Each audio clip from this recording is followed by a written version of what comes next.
असलकुम, this is Umar. Welcome to knowledge factory chemistry first year chapter 11 हमने start किया हुआ है हाइड्रोकार्बन वाला, और ये उसका लेक्चर नंबर 3 है। आज का जो टॉपिक है वो हम पढ़ेंगे क्लासिफिकेशन ऑफ हाइड्रोकार्बन्स। हम जो हाइड्रोकार्बन्स हैं, जिस तरह अल्केन, अल्कीन और अल्काइन, हम इनको दो तरह से डिवाइड करते हैं।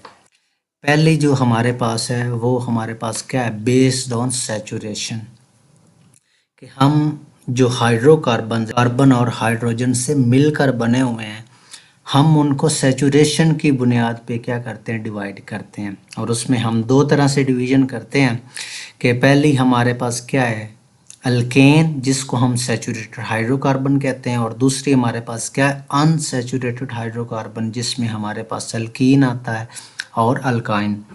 और ये जो क्लासिफिकेशन है अल्केन, अल्कीन और अल्काइन, ये हम ऑलरेडी जो प्रीवियस लेक्चर्स थे 2, उनमें हम ये डिटेल से डिस्कस कर चुके हैं। तो हम जो क्लासिफिकेशन है आज के लेक्चर में पढ़ेंगे वो हमारे पास है बेस्ड ऑन स्ट्रक्चर। स्ट्रक्चर का मतलब ये है कि जब वहीं अल्केन, अल्कीन और जो अल्काइन है उसका जो स्ट्रक्चर है अगर वो हम चेंज कर दें, ठीक है, कि जिस तरह कार्बन एटम एक दूसरे के साथ जुड़े हुए हैं, हम उसमें थोड़ी बहुत चेंजेस करते हैं तो हमारे पास नतीजे में डिफरेंट तरह के कंपाउंड्स बनते हैं।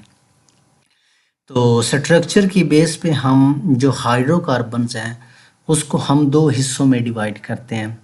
तो पहली हमारे पास इसमें क्या है, वो है एसाइक्लिक। ये जो लफ्ज़ ए है, ए का मतलब होता है नॉट, ठीक है, और साइक्लिक मतलब जो साइकिल की शक्ल में हो, जो रिंग की शक्ल में हो, यानी कि ए साइक्लिक यानी कि जो साइकिल की शक्ल में ना हो और जो रिंग की शक्ल में ना हो, उनको हम क्या कहते हैं, ओपन चेन हाइड्रोकार्बन। इनको हम ए साइक्लिक को हम एलिफेटिक हाइड्रोकार्बन भी कहते हैं।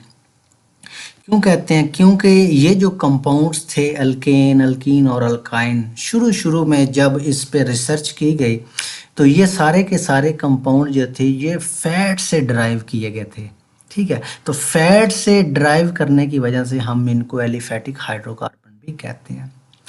तो डेफिनेशन देखते हैं एलिफेटिक हाइड्रोकार्बन की, कि वो hydrocarbon which do not contain benzene ring, कि वो तमाम कंपाउंड्स जिनमें बेंजीन रिंग मौजूद नहीं होती, ठीक है। या फिर हम इनको क्या कहते हैं कि वो तमाम कंपाउंड जिसमें कार्बन एटम फॉर्म में चेन, कि जिसमें कार्बन एटम जो हो वो एक चेन की शक्ल में जुड़े हुए हैं। अब चेन किसे कहते हैं, जिस तरह फ़र्ज़ किया मैं 10 बच्चे खड़े कर देता हूँ एक लाइन के अंदर, अब वहीं बच्चे जब एक दूसरे का हाथ पकड़कर सीधे खड़े हो जाएंगे तो उसे हम क्या कहेंगे, चेन, ठीक है।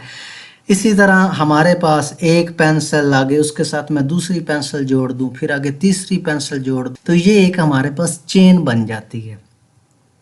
तो एलिफेटिक जो हाइड्रोकार्बन है या फिर ए साइक्लिक कंपाउंड है, उनको हम आगे दो हिस्सों में डिवाइड करते हैं। पहली हमारे पास है स्ट्रेट चेन कंपाउंड। अब स्ट्रेट चेन किसे कहते हैं, आपने इसका कंसेप्ट को समझना है कि carbon atom is directly bonded, कि जब वो एक दूसरे के साथ जुड़े हों, अच्छा किस तरह जुड़े हों, विद 2 अदर कार्बन एटम्स, कोई ऐसा कंपाउंड जिसमें एट लीस्ट एक जो कार्बन एटम है वो डायरेक्टली कितने कार्बन एटम के साथ जुड़ा हो, 2 अदर कार्बन एटम्स, ठीक है। कि वो तमाम कंपाउंड जिसमें एक कार्बन, कम से कम एक जो कार्बन है वो ज़्यादा से ज़्यादा 2 दूसरे कार्बन के साथ जुड़ा हो, तो उसे हम क्या कहते हैं, स्ट्रेट चेन कंपाउंड। इसकी मिसाल से हम समझते हैं ज़्यादा अच्छे से, जिस तरह मेरे पास ये एक सिंगल बॉन्ड वाला हमारे पास 3 कार्बन वाला कंपाउंड है जिसका नाम हमारे पास क्या है, प्रोपेन। अगर हम इसका ये जो पहला वाला कार्बन इसको देखें तो ये इस कार्बन के साथ जुड़ा हुआ है, यानी कि ये वाला कार्बन इस कार्बन से जुड़ा हुआ है एक से, ठीक है। लेकिन जब ये हम सेंटर वाले कार्बन को देखते हैं तो ये जो कार्बन है ये इधर भी जुड़ा हुआ है इस कार्बन के साथ और ये इस तरफ भी जुड़ा हुआ है, ठीक है। तो इसका मतलब ये हुआ कि ये जो सेंट्रल कार्बन है, ये जो कार्बन एटम है, ये एक ही वक्त में दो कार्बन एटम के साथ क्या है, जुड़ा हुआ है। तो इसे हम फिर क्या कहेंगे, इसे हम कहेंगे स्ट्रेट चेन कंपाउंड। ठीक है, एक और मिसाल देखते हैं कि ये हमारे पास जो सेंटर वाला कार्बन है, ये एक ही वक्त में इधर भी जुड़ा हुआ है और इधर भी जुड़ा हुआ है दूसरे कार्बन एटम के साथ भी। तो वो तमाम कंपाउंड जिसमें कम से कम एक कार्बन एटम मजीद दो कार्बन एटम के साथ जुड़ा हो, उसे हम क्या कहते हैं, स्ट्रेट चेन कंपाउंड। अब इसमें ना ज़्यादातर बच्चे जो होते हैं वो कंफ्यूज हो जाते हैं। वो स्ट्रेट का मतलब समझ लेते हैं सीधा, कि बिल्कुल सीधा जुड़े हुए हैं। ये मतलब आपने नहीं समझना। मैंने आपको ये बताया कि आपने कोई भी कंपाउंड आपके सामने रख दिया जाए, अगर उसमें कम से कम एक कार्बन, ज़्यादा तो जितने मर्जी हो, लेकिन कम से कम एक कार्बन एटम दो कार्बन एटम से जुड़ा हो, डायरेक्ट एक ही वक्त वो दो कार्बन के साथ जुड़ा हो, तो उसे हम क्या कहेंगे, स्ट्रेट चेन कंपाउंड। क्या, चाहे वो सीधा हो, चाहे उल्टा जा रहा हो, नीचे जा रहा हो, जिधर मर्जी जा रहा हो, हमने कंडीशन ये देखनी है कि क्या वो कार्बन ज़्यादा से ज़्यादा दो कार्बन से जुड़ा हुआ है। अगर तो जुड़ा होगा तो जाहिर सी बात है उसे हम क्या कहेंगे, स्ट्रेट चेन। और मैंने एक लफ्ज़ लिखा maximum two other carbon atom, कि ज़्यादा से ज़्यादा दो होने चाहिए। अगर वो तीन से जुड़ा हुआ है या चार से जुड़ा हुआ है तो उससे फिर हम स्ट्रेट चेन नहीं कहेंगे। ठीक है, अब ये मेरे पास एक कंपाउंड है, ये एक दो तीन चार, तो इसमें टोटल चार कार्बन है। ठीक है, और ये सारे सिंगल बॉन्ड है, तो ये हमारे पास ब्यूटेन है। तो इसमें ये पहला कार्बन देखें, ये तो सिर्फ एक से जुड़ा हुआ है, लेकिन जब ये आगे दूसरे कार्बन को देखेंगे तो ये एक ही वक्त इधर भी जुड़ा हुआ है और साथ साथ दूसरे इधर भी जुड़ा हुआ है। तो इसका मतलब ये हुआ कि ये दो कार्बन से जुड़ा हुआ है। इसी तरह जब ये अगला कार्बन देखेंगे, ये नीचे भी जुड़ा हुआ है और इधर भी जुड़ा हुआ है, यानी कि ज़्यादा से ज़्यादा दो से जुड़ा हुआ है, तीन से नहीं जुड़ा हुआ। ठीक है, तो इस कंपाउंड को भी फिर हम क्या कहेंगे, स्ट्रेट चेन कंपाउंड। ठीक है, तो डेफिनेशन समझ आइए आपको कि क्या लिखा हुआ है, एट लीस्ट वन कार्बन, कोई एक कार्बन होना चाहिए, वो डायरेक्टली बॉन्डेड कितने एटम से होना चाहिए, मैक्सिमम टू, दो से ज़्यादा से वो ना जुड़ा हो। ठीक है, अगर कोई एक से जुड़ा हुआ है तो इसका मतलब वो भी स्ट्रेट चेन कंपाउंड ही है। एलिसाइक्लिक की जो दूसरी हमारे पास टाइप्स है वो हमारे पास है ब्रांच चेन कंपाउंड। अब ब्रांच चेन में बिल्कुल डेफिनेशन सेम है, बस हल्का सा चेंज किया है कि जिसमें carbon atom is directly bonded with more than two other atoms. एक कार्बन आगे दो कार्बन से जुड़ा होगा तो सारे कंपाउंड को स्ट्रेट चेन कंपाउंड। लेकिन अगर एक कंपाउंड के अंदर कोई एक भी कार्बन लिखा हुआ एट लीस्ट, कोई एक भी कार्बन अगर वो more than two other atom, यानी कि दो से ज़्यादा कार्बन एटम से जुड़ा हुआ, तीन से जुड़ा हुआ या फिर चार से, तो फिर उसे हम स्ट्रेट नहीं, उसे हम ब्रांच कहेंगे। ठीक है, अब मैंने यहाँ पे ब्रांच बनाने का तरीका भी बताया हुआ है कि आप ब्रांच कंपाउंड बना कैसे सकते हैं। ज़रा ये देखें कि इसमें जाहिर सी बात, इसमें हर कार्बन जो है, ये जो सेंट्रल कार्बन है, ये दो कार्बन से जुड़े हुए हैं मैक्सिमम, तो इसका मतलब ये है कि ये स्ट्रेट चेन कंपाउंड है। अब ब्रांच बनाने के लिए क्या करेंगे, फ़र्ज़ किया ये जो एंड वाला कार्बन है CH3, इसको मैंने यहाँ से ब्रेक कर दिया। जब मैं इसको तोड़ूंगा तो पीछे ये वाला ग्रुप रह जाएगा CH3, CH2 और CH2, और ये लास्ट वाला CH3 को मैंने सेपरेट कर दिया। ठीक है, अब सेपरेट करने के बाद इसका मतलब जो सीधे कार्बन मैंने कितने जोड़ने हैं, सीधे कार्बन मैंने ये 3 जोड़ दिए। ठीक है, 3 कार्बन मैंने सीधे जोड़ दिए। अब जोड़ने के बाद जो चौथा कार्बन होगा, एंड कार्बन जो होंगे उनके साथ आपने अटैच नहीं करना उसको, यानी कि पहले और आखिरी कार्बन के साथ ये जो ब्रांच बच जाएगी, ये जो CH3 ग्रुप मैंने अलग किया, ये जो ब्रांच है इसको आपने पहले कार्बन पे या आखिरी कार्बन के साथ अटैच नहीं करना, ये आपने ज़हन में रखना है। तो ये मैंने क्या किया, टोटल 3 कार्बन थे, ये मैंने सीधे 3 जोड़ दिए, और ये जो चौथा कार्बन है इसको मैंने पहले को छोड़ दिया, आखिरी को छोड़ दिया, और उसको मैंने जो बीच में रह गया उस पे उसको मैंने अटैच कर दिया। अच्छा, जब अटैच करूँगा तो उसके बाद ज़ाहिर सी बात आपने इनके हाइड्रोजन पूरे कर लेने हैं, तो ये एक कार्बन से जुड़ा हुआ ये CH3 हो जाएगा। ये इधर भी जुड़ा हुआ है, इधर भी जुड़ा हुआ और नीचे भी, तो ये 3 कार्बन के साथ जुड़ा हुआ है। इसका मतलब यहाँ पे एक हाइड्रोजन एक लगेगा तो ये CH बन गया, और ये भी एक से है तो CH3 और नीचे वाला भी CH3। अब इसमें हमने क्या किया, हमने इसमें एक ब्रांच क्रिएट की। कैसे ब्रांच क्रिएट की कि ये जो अगर आप सेंटर कार्बन को देखें तो ये सेंटर कार्बन एक ही वक्त में 2 से ज़्यादा कार्बन के साथ जुड़ा हुआ है। ये एक इधर जुड़ा हुआ है, दूसरा इधर जुड़ा हुआ और तीसरा ये नीचे जुड़ा हुआ है। तो वो तमाम कम से कम एक कार्बन एटम 2 से ज़्यादा दूसरे कार्बन एटम के साथ जुड़ा हो, उसे हम क्या कहते हैं, ब्रांच चेन कंपाउंड। ठीक है, और जिसमें एक चेन मौजूद हो उसे हम क्या कहते हैं, आइसो। ठीक है, अब ये हमारे पास सीधा कंपाउंड था, स्ट्रेट चेन था, तो इसको हम नॉर्मल ब्यूटेन कहेंगे। जिसमें एक ब्रांच आ जाएगी उसे हम क्या कहेंगे, आइसो ब्यूटेन। अब यहाँ पे एक चीज़ आपने बड़ी एहतियात करनी है। मैंने एक और मिसाल इसलिए ली है ताकि आपका ये जो ब्रांच बनाने का कंसेप्ट है ये ज़्यादा बेहतर हो सके। जिस तरह अब मेरे पास ये पेंटेन है, तो पेंटेन का मतलब टोटल 5 कार्बन है, ये नॉर्मल है, ये स्ट्रेट चेन है। अगर मैंने इसकी ब्रांच बनानी हो तो ब्रांच कैसे बनाएंगे, ज़ाहिर सी बात है, सीधे कार्बन में 4 जोड़ूंगा और जो 5वां कार्बन होगा वो पहले और आखिरी को छोड़कर बाकी जो सेंटर कार्बन होंगे किसी एक पे मैंने क्या कर देना, अटैच। ये मैंने इस पे अटैच कर दिया। अब जिस पे अटैच किया वो ग्रुप हमारे पास क्या होगा, वो कार्बन क्या होगा, वो CH सिर्फ एक H के साथ जुड़ा होगा और बाकी वैसे का वैसे नॉर्मल कंपाउंड होगा। ये CH3 होगा, ये CH2 होगा, ये भी CH3, ये भी CH3। तो आपने हाइड्रोजन पूरे कर लेने हैं। अब ये हमारे पास सीधा जुड़ा हुआ था जिसमें कम से कम एक कार्बन मजीद 2 कार्बन से जुड़ा हुआ था, तो इसको हम नॉर्मल कहेंगे। लेकिन इसमें ये देखें अगर इस कार्बन को, तो ये एक ही वक्त में 3 कार्बन के साथ जुड़ा हुआ है, एक इधर, एक ये इधर और एक ये हमारे पास नीचे। तो जिसमें एक ब्रांच आ जाएगी उसको हम क्या कहेंगे, आइसोपेंटेन। और ये हमारे पास कंपाउंड क्या कहलाएगा, ब्रांच चेन कंपाउंड। अच्छा, ये बार बार ये तो काफ़ी लंबा प्रोसेस है कि पहले आप नॉर्मल बनाओ, फिर उसमें आप इस तरह बनाओ, मतलब हाइड्रोजन के बगैर बनाओ, फिर आप हाइड्रोजन लगाकर पूरा करो। तो मैं आपको चाहता हूँ कि आप डायरेक्टली जो ब्रांच चेन कंपाउंड है वो आपको बनाने हैं। तो अगर आप गौर करें कि जिस कार्बन के साथ ब्रांच होती है वो हमेशा CH होता है, क्योंकि वो एक इधर जुड़ा हुआ है, एक नीचे और एक इधर, 3 बॉन्ड उसने पहले बनाए हुए हैं और चौथा हाइड्रोजन के साथ। तो जिस कार्बन पे ब्रांच लगेगी आपने वो कार्बन CH छोड़ देना है, बाकी सारे अपने वैसे का वैसे नॉर्मल कंपाउंड बनाना है।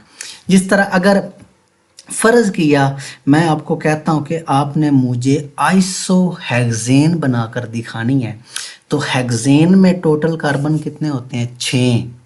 लेकिन हमने तो एक ब्रांच बनानी है, तो हम सीधे कार्बन 5 जोड़ेंगे, ये 1, ये 2, ये 3, 4 और 5। ठीक है, अब पहले और आखिरी पे तो हमने ब्रांच लगानी नहीं है। अब बीच में जिस कार्बन पे हम ब्रांच लगाएंगे हमने उसको CH कर देना और वहाँ पे हमने CH3 ग्रुप को क्या कर देना, अटैच कर देना। ये चीज़ें आपने ज़हन में रखनी है। अच्छा, अगर ब्रांच एक हो तो उसे हम क्या कहेंगे, आइसो कहेंगे। लेकिन अगर हम ब्रांचेस 2 बना दें तो उसे हम फिर क्या कहेंगे, वो न्यू कहलाएगा। जिस तरह मैंने अब यहाँ पे हाइड्रोजन का चक्कर ख़त्म कर दिया सादा रखने के लिए।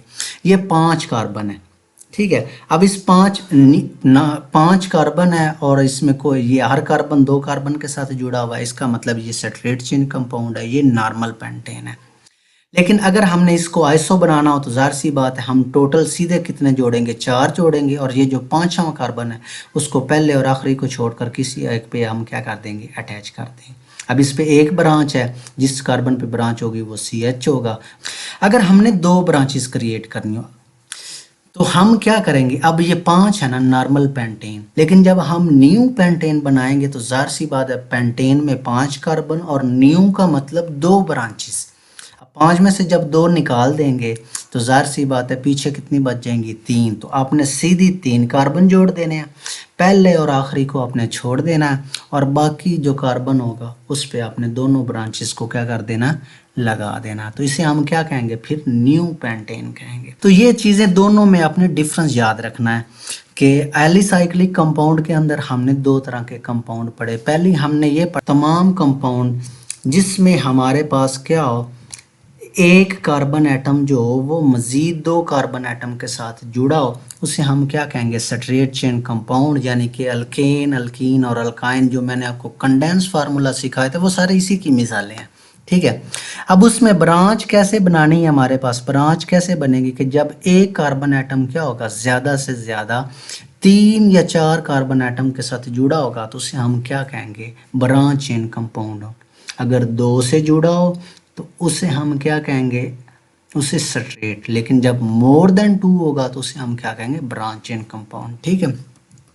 और जिस कार्बन पे आपने ब्रांच लगानी है, याद रखना, अगर एक ब्रांच लगाएंगे तो वो CH होगा, और अगर आपने जिस कार्बन पे 2 ब्रांचेस लगानी हो तो वो C हमारे पास क्या होगा, अकेला होगा। जिस तरह ये जिस कार्बन पे 4 ब्रांचेस लगी हुई हैं, इसके चारों बॉन्ड पहले से ही हमारे पास क्या है, पूरे हैं।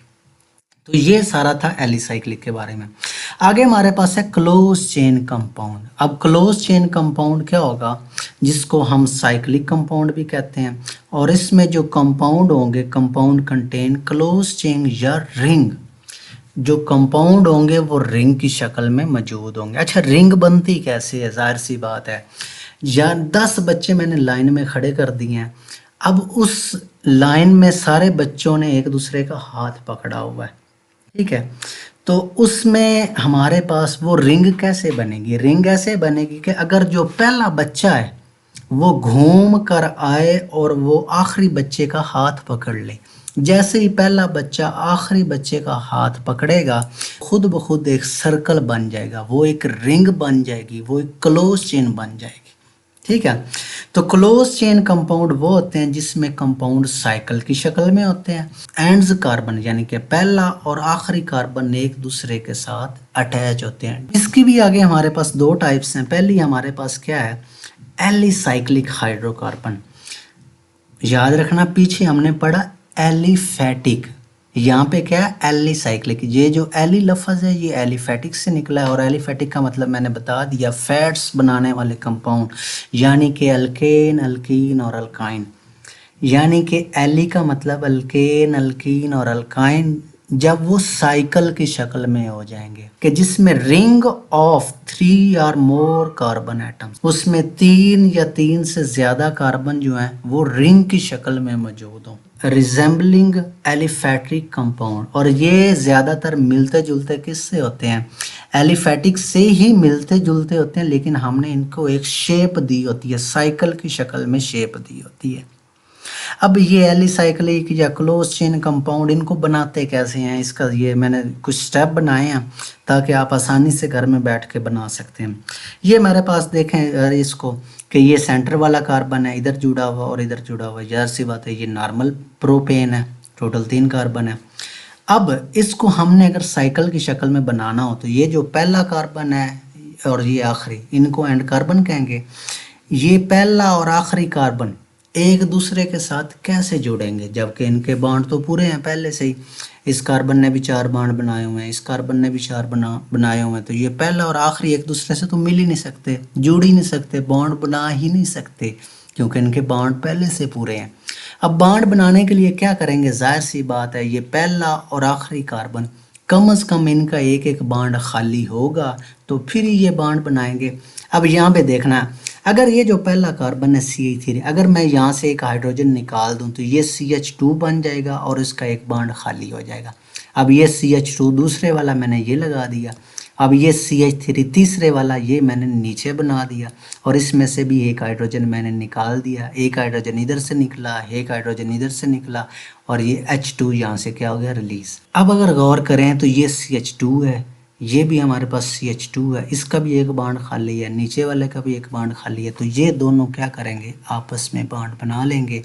जब आपस में बॉन्ड बनाएंगे तो ये देखें कि एक साइकिल की शक्ल बन गई, कि जो पहला कार्बन है वो आखिरी कार्बन के साथ क्या हो गया, जुड़ गया, ठीक है, जैसे ही पहले कार्बन ने आखिरी कार्बन के साथ बॉन्ड बनाया, वो एक साइकिल की शक्ल में बन गया, वो एक रिंग बन गई।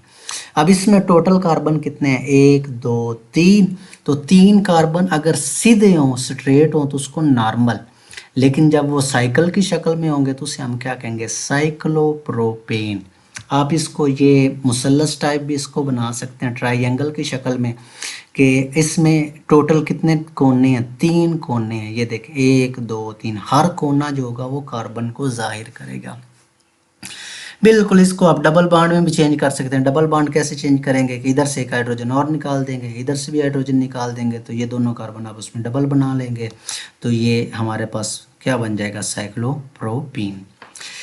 आगे एक और मिसाल है। मिसालें ज़्यादा मैंने इसलिए दी हैं ताकि आपको इसका कंसेप्ट क्लियर हो। अब ये ब्यूटेन है।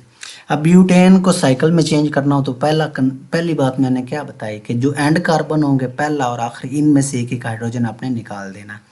जब इसमें से एक हाइड्रोजन निकालेंगे, इसमें से हाइड्रोजन निकालेंगे, ये दोनों CH2 हो जाएंगे। ये पहला CH3 मैंने इस तरह लिख दिया, ये आगे CH2 ये लिख दिया, आगे CH2 ये लिख दिया।